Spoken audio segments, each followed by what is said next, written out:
First memory of skating is probably when I was about 11 years old. My brother had a ramp rack and I wasn't allowed to touch it.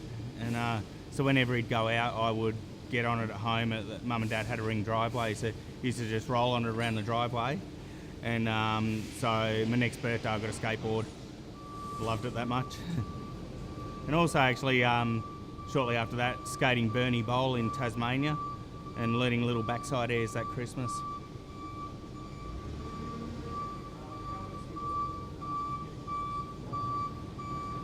Yeah, when I was younger, I was pretty lucky. I had very supportive parents. They'd make me earn it, but I could have anything I wanted, but I had to earn it. Is it, get a new skateboard, 10 hours gardening, or paint the house, or paint a room. So I was always pretty fortunate when I was younger, but then obviously later on in life I ended up with great sponsors, and certainly they gave me all the product I needed. Favourite sponsor?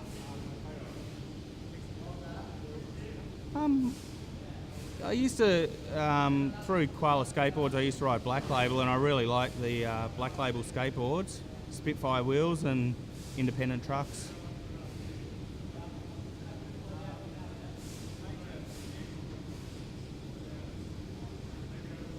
Sorry, could you repeat that? National influences would have been guys like Tony Hallam, Gary Valentine. They were really prominent at the time when I was younger and growing up. Those guys also used to spend a fair bit of time coming out to Vermont, Tony especially. But both Tony and Gary drive me around a bit to Mornington or River's Edge, and they were really good. They were a bit older than me and had a car long before I did, so it was pretty cool to hang out with them. They had wheels and they were great skaters. International, I'd always loved Chris Miller for his style and the tricks he did. But then after living in America and getting to know Mike Fraser and spending a lot of time with him, and I skated with Mike a lot at Camp Woodward in Pennsylvania for 3 months, and I moved down to Tampa, Florida, where I was skating with Mike every day. And the technicality of that guy's tricks and the lines he does are just insane. And then on top of that, he's just an awesome bloke. So I'd certainly put Mike right up there.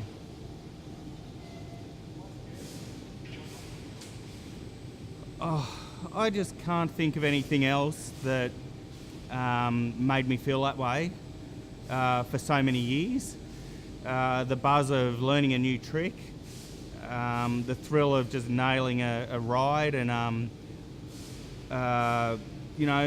going higher, faster, skating with your mates. It didn't matter what time of day, you always knew you could go to the ramp and there'd be someone there. We'd go up to the ramp if we knew it was going to be a hot summer's day at 8 o'clock in the morning, and turn out we'd skate all day till 8 or 9 o'clock at night.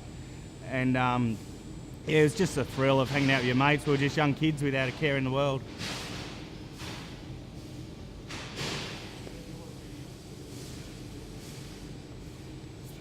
Before skating, I did used to play a lot of football, but once that was Aussie rules football. Once I started skating, I was quick to ditch footy.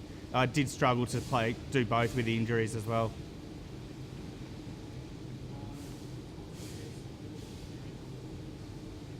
Best levels, certainly I won some of the local comps and comps around Australia, but my proudest moment in a competition, and I was never big on comps, I used to prefer demonstrations, had a lot more fun in demos, but my proudest moment in a comp probably would have been qualifying either third or fourth place, I can't remember, but it was behind Rune Glifberg and Ben Pappas when Ben was right up there at, I think it was Australian Championships or something like that at the showgrounds. Unfortunately, the next day in the finals, I knocked myself out in my first run, so don't remember much of that.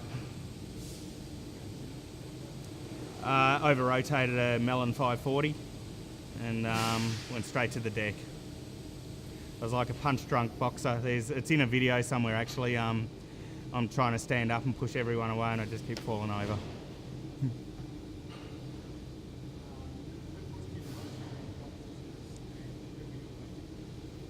I'd say a guy who pushed me a lot, and I think I used to push him. I'd put it more we fed off each other, was Stuart Bright, Chipmunk. but we weren't competing with each other. We were working hard on it together. No one was happier to see me learn a new trick than him, and vice versa. We really fed off each other. But as far as competition goes, they were all friends, but there was guys like Dom, Keki, Trenton Miller, Tony Hallam, Chipmunk, and then before they went to the States, Tuss and Ben.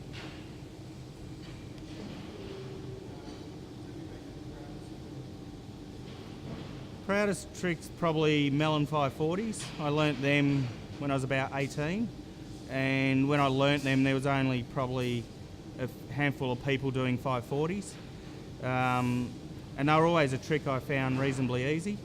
I still remember the first one I made with Vermont, and they were always a trick I did have dialed. Another trick I really enjoyed was kickflip indies and variations to that. The first kickflip indie I landed was at Camp Woodward in America. I still remember that. And then another trick I was really proud of learning, which was on a vert ramp, was backside disaster reverts.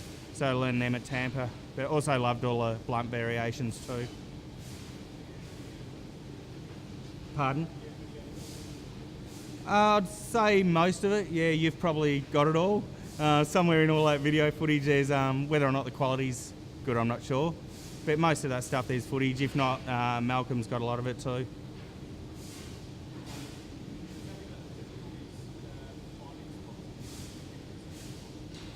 I was always really fortunate to have a local ramp. So I first started skating on the old Blue ramp, which was also known as Fab's ramp in Vermont. Some friends of ours from the ramp got caught knocking off plywood from one of the local houses, community house. I was away at the time, so luckily I wasn't involved, but the lady of the community house became the champion of getting a proper ramp built for us. And so she said, we shouldn't be in this situation where we've got to go and steal wood to build a skateboard ramp. And she, as a result, her name was Margaret Banks. She got the original Vermont ramp built at the shopping centre, and that was even closer to my home. That was only a 5-minute roll down a hill. So always been pretty lucky. But then we also used to travel on wet days. We'd go to Mornington or River's Edge. Used to love going to Paran, and those travelling to the different parks were always fun-filled adventures with a group of your mates, and you never knew what was going to happen when we were on the train. And yeah. Oh, yeah. I've got a lot of funny stories about those times. Just kids being kids. It was all reasonably harmless. Didn't seem like it at the time, but I remember a guy who ended up becoming a Vermont local.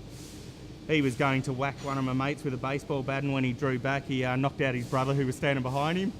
I remember being shot at the local tip when we used to climb in the tip next to the Vermont ramp when we were little kids. I'm talking 12 years old, and hot wire the conveyor and have bottles on the conveyor, and we'd throw rocks at it, and it was all harmless. But a security guy came and we ran up the hill, and I don't know if they were blanks or what, but he took 2 shots at us. Also remember setting an orchard on fire one day accidentally. We just had a little fire going, and got out of control and the whole orchard went up. And so there was lots of stuff like that. Getting chased by a police helicopter one night for constantly ringing the doorbell at the dispatch at Coles at Vermont South. Nothing it was nothing serious, but yeah, it was all. You look back on it, I wouldn't be proud if my kids did that sort of stuff now. Correct.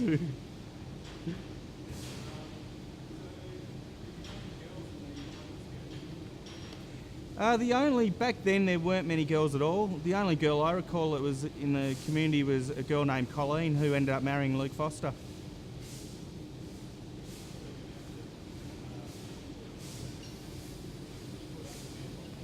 Oh, fantastic. Luke's, obviously you'll probably interview Luke, but he's still, great guy. I've obviously been mates with Luke since I was a little kid, and the fact he's still skating hard, he's like a red wine. He's just getting better with age.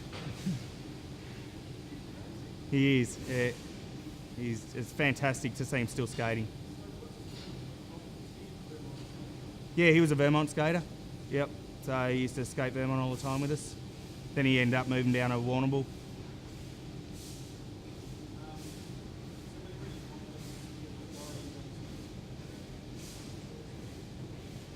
Yeah, I think so.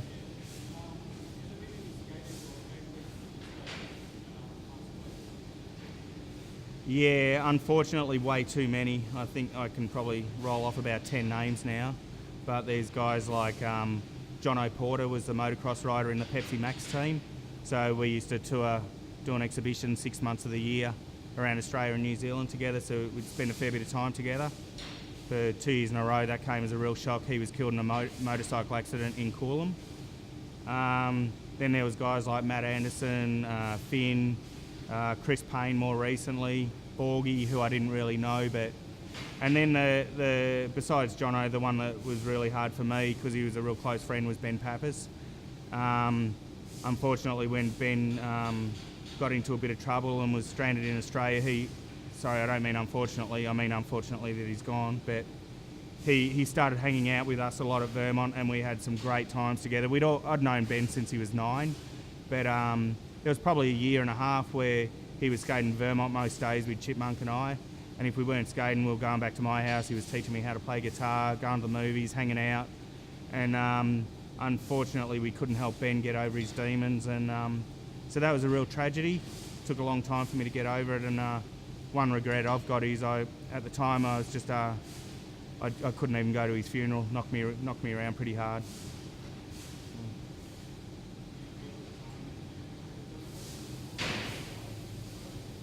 I felt I'd tried everything possible, and to be honest with you, in the last few months there, I distanced myself from Ben because I just felt it had got out of control, and there was nothing more I could do.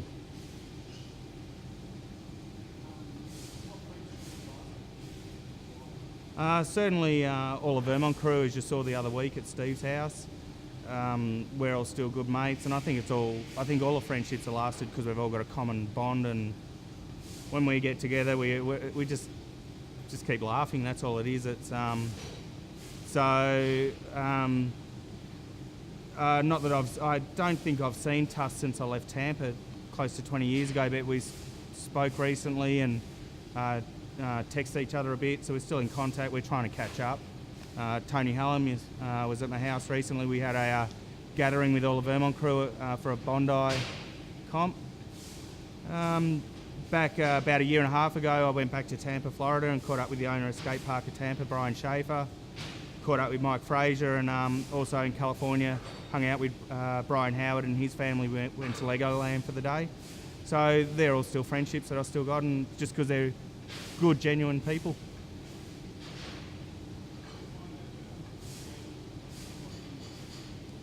Yeah, I think the Vermont crew had no tolerance for dickheads, and certainly Chipmunk and I were on the same page with this. We just didn't have time for bullshit artists, for liars, for dickheads, prima donnas.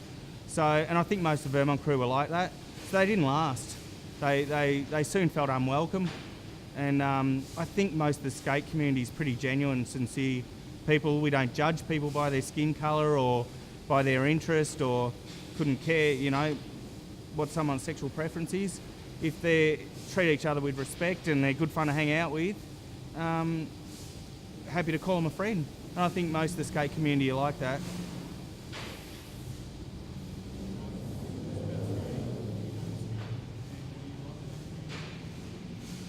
Unfortunately, I don't skate. I'll get on a board occasionally now and just go to Vermont and drop in, just paddless.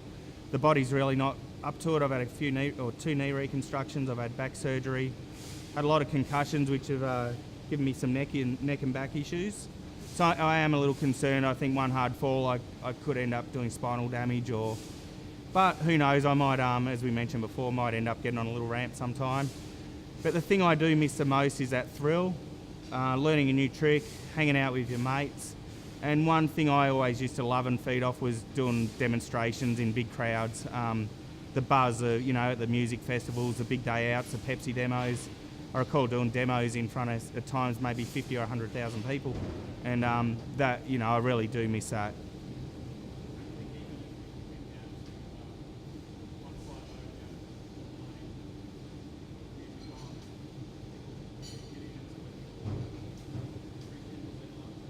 I certainly would. Yeah, there's no doubt that I'd definitely rekindle the love. It's just whether or not I'm physically up to it, and whether or not it's worth the risk.